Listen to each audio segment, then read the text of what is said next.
The original Johto Pokedex claims to host 251 Pokemon, and the hgss remakes upped it to 256.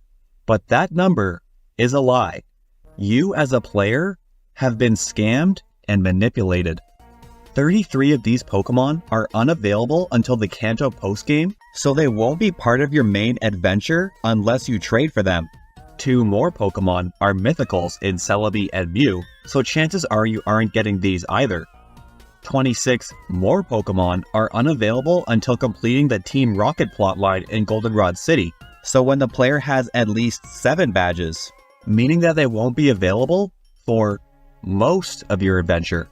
16 more Pokemon are only available in the Safari Zone before the 7th badge, or altogether.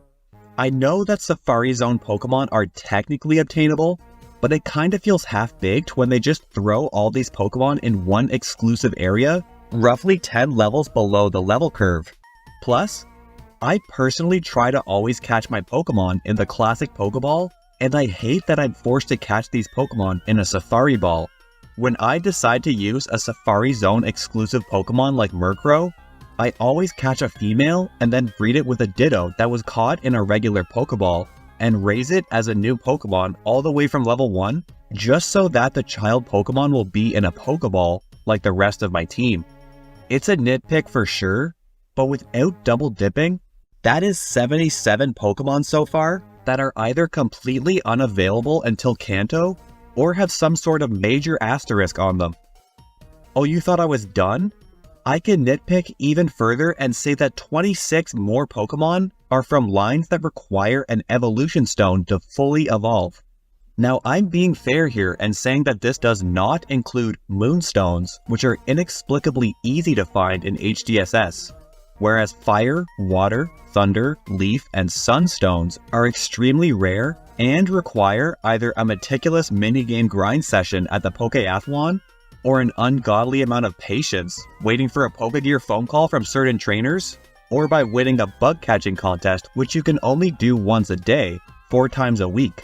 Johto is needlessly stingy with its distribution of evolution stones, and I haven't even mentioned the fact that it pushes dusk stones and shiny stones to the postgame along with many other evolution items like the Magmarizer. And I could go even further and include issues that aren't inherent to hgss.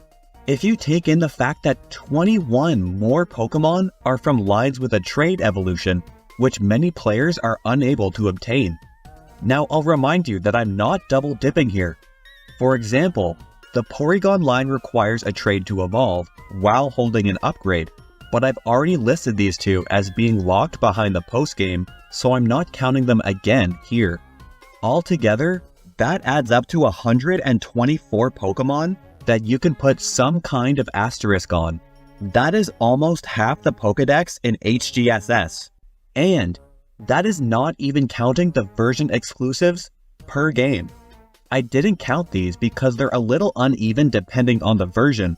On paper, there are 10 version exclusives per game, but some of them fall into categories that I've already listed.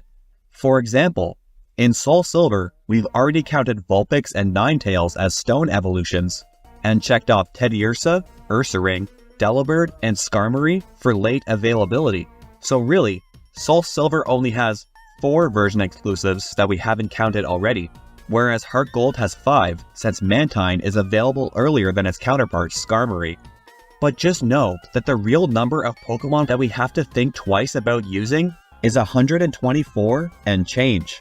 I think I've been fair in how I've gone about tallying this, but that is about half the Johto Pokedex restricted in some major way. And this is what I think people really mean when they say that the Johto Pokedex is garbage. Sure, at a glance, we've got some great Pokemon here, but for various reasons, most players would and should be hesitant to pick one up.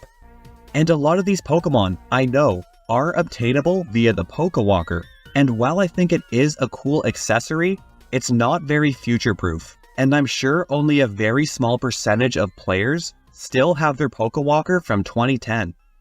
So, okay, what do we do?